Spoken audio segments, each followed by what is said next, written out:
I am now pleased to introduce our first speaker, Dr. Kenneth Thorpe, the Robert W. Woodruff Professor and Chair, Department of Health Policy and Management at the Rowland School of Public Health at Emory University. Dr. Thorpe is also the chairman of the Partnership to Fight Chronic Disease, and he's one of the nation's leading experts on effective solutions and policy changes to fight chronic disease. And we're so grateful that he's able to join us today. Dr. Thorpe? Well, thanks, and thanks for the invite, and thanks for all of you out there who's given up some of their afternoon. I'm going to go ahead and provide a broad overview and some context for the role that chronic disease plays in our healthcare system, in our healthcare economy. Talk a little bit about some avenues of potential solutions to this issue. And then I know as we go through the other speakers, there'll be more specific community-based types of approaches that are increasingly becoming more common. So we'll just go then to the first slide to provide some context here. Chronic disease, I think it's really underplayed as the key driver of rising healthcare spending. In 1987, it only accounted for about 2/3 of national healthcare spending. Well, today it's 86%. So you can see we've had a dramatic rise. 7 out of the top 10 causes of death are linked to chronic diseases such as heart disease, cancer, diabetes. Over time, what we've seen is a rapid growth in the number of patients with multiple chronic conditions. So today, nearly 70% of spending is linked to patients with 3 or more chronic healthcare conditions. And over 1/3 is linked to patients that have 5 or more. This is particularly problematic in Medicare, as 70% of Medicare spending is linked to these really clinically complicated patients that have 5 or more conditions. As we're going to see today on the solution side, however, up to 80% of these chronic healthcare issues could be potentially avoided. We've done some projections at the Partnership to Fight Chronic Disease on the role that chronic illness is going to play in our healthcare economy over the next roughly 15 years or so. Our projections show that between now and 2030, between lost productivity and increasing healthcare costs, chronic disease will account for about $42 trillion worth of economic output. That gives you a sense of about roughly $800 billion a year in lost productivity. The onset of chronic disease is associated with a reduction in family income as workers don't remain in the workforce. They may be less productive at work when they are there. So the productivity piece of this is an important part of the story as well.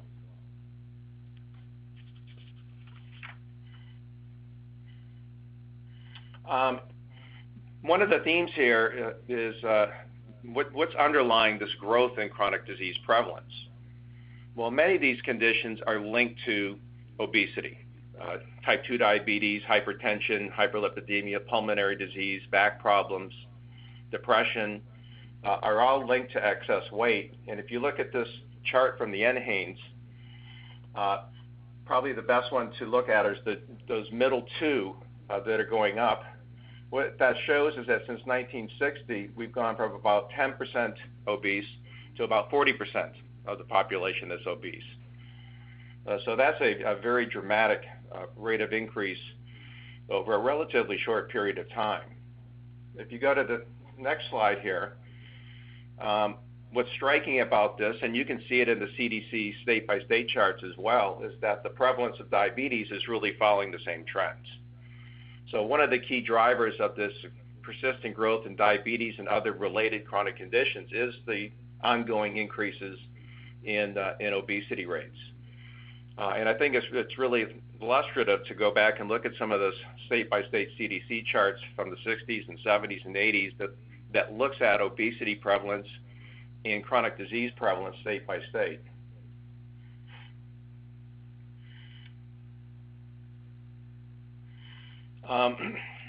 One of the things that's important here, I think, in thinking about our strategy for how to control healthcare costs is that healthcare spendings and health issues are not solely within the context of our medical care system. So if you look at this chart that Mike McGinnis and others have done over time, about 40% of the underlying causes of early mortality and morbidity is linked to behavioral issues. About 10% is linked to shortfalls in medical care. So it's not that medical care is unimportant, it's just that these other social determinants of genetics and social circumstance, environment, and behavior changes have a much bigger impact on health outcomes. I think this is kind of an interesting slide. We've done work for the last 15 years looking at the role that the growth in the prevalence of chronic disease versus the growth in how much we spend to treat a chronically ill patient plays in driving up healthcare costs. And given the way that Medicare has largely regulated rates, virtually all the increase in Medicare spending is due to rising rates of chronic disease prevalence. So in the most recent period we looked at, over 95% of it was linked to growing chronic disease prevalence. So part of the solution here on the Medicare spending issue is not unit prices or regulating Medicare budget by silos of spending. It really is got to look at what's driving this long-term growth in the program. To give you just some ideas of some of the growth areas, this is all adults. Diabetes, over the last 20 years, prevalence has doubled. We're seeing substantial increases in diagnosed mental disorders, largely depression and anxiety disorders, arthritis, back problems. All of these are increasing at fairly rapid rates. In the Medicare program, obviously the bars are higher. 22% roughly of Medicare beneficiaries have diabetes. Almost the same percent have a mental disorder. Large numbers have arthritis, back problems. And what you see is that these bundles of chronic diseases within the Medicare population, that these follow very closely, so that a patient with diabetes also has likely to have hypertension, hyperlipidemia, a behavioral problem, back problems, pulmonary disease, and so on.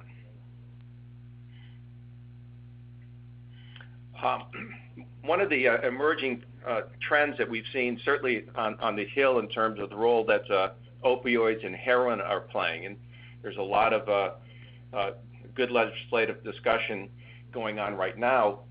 If you look at this table, this is looking at age-adjusted all-cause mortality rates since the 1990s, and globally they continue to go down, except in the United States. Really starting around 1998, among middle-aged white males, the mortality rates are trending up. That's the red line at the top. And it's largely due to increased use of opioids and heroin overdose. So again, that's part of our, got to be part of our discussion in terms of broad solutions here on how do we deal with costs and how do we deal with improving healthcare outcomes.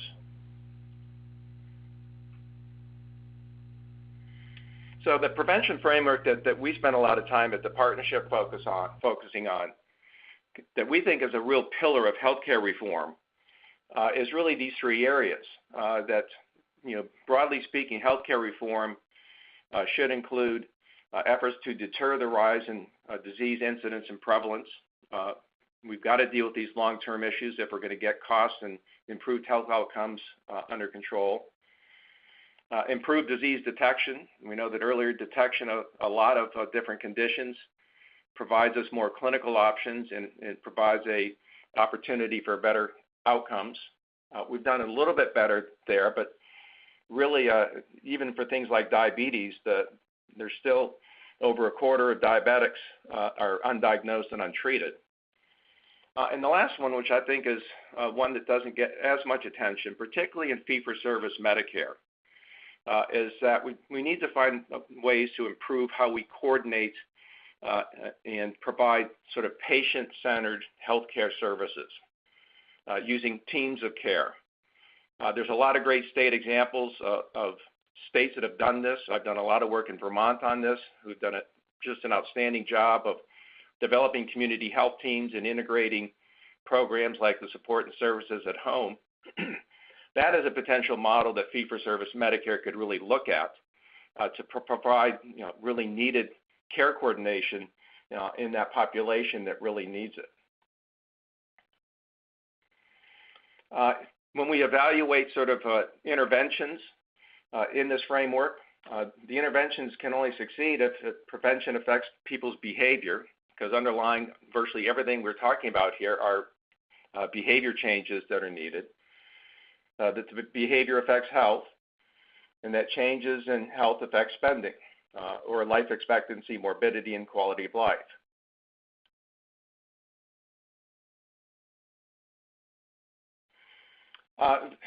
I've done some work looking at community-based determinants of health. I won't go into it in a lot of detail because our speakers to follow are going to dig into this.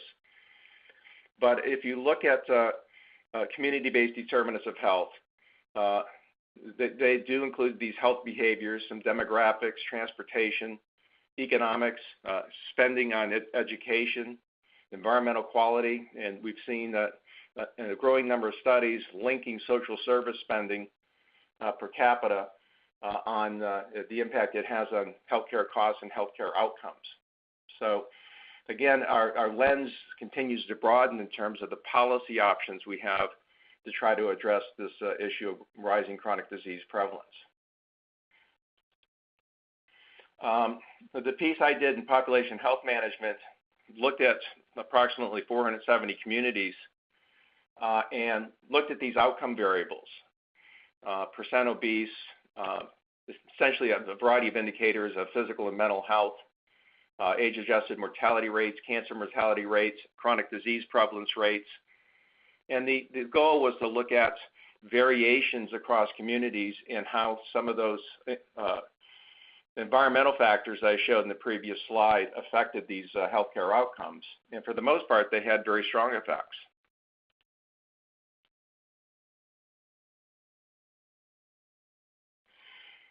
The interventions that are in place now, as part of the partnership, one of our members was the YMCA of the USA. We worked very closely with them to get the diabetes prevention program as a covered benefit in Medicare. We've seen for 20 or 30 years the fact that it works. It reduces the incidence of diabetes. It reduces the incidence of hypertension. It saves money. It improves healthcare outcomes. And what's exciting to me was that in April of this year, it's now a Medicare covered benefit, which means that the Medicare Advantage plans also provide it. So that provides an opportunity, I think, to leverage its impact into the commercial sector as well. Also, periodically under discussion, saying that potentially continue to increase excise taxes on tobacco. The federal tax is roughly $1 a pack. We know that if you increase it by, let's say, 1%, that it reduces smoking rates by about 3%. So these are two examples of behavioral tools that are currently in place.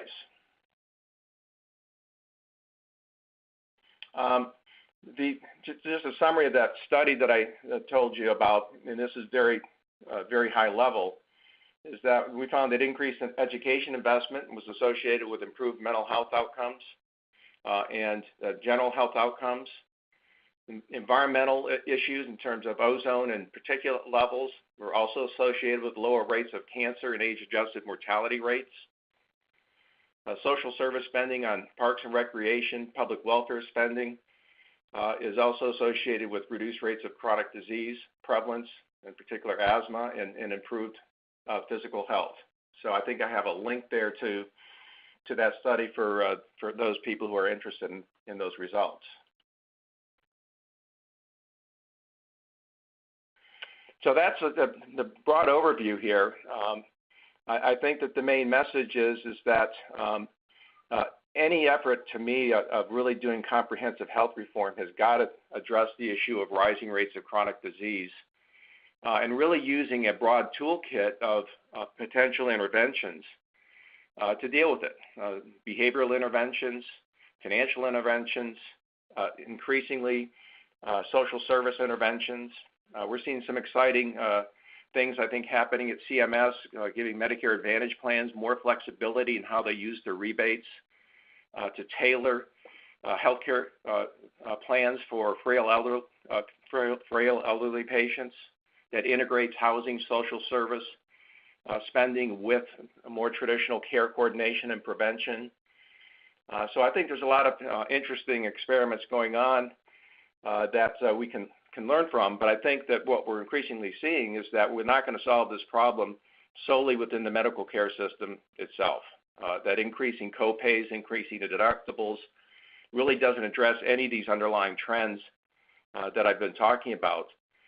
It's the foundation of it really has to deal with slowing the progression of obesity and slowing the growth in chronic disease and doing a better job of engaging patients that have multiple conditions to keep them healthy and keep them out of the hospital. And with that, I'll go ahead and stop and turn it over to the next speaker.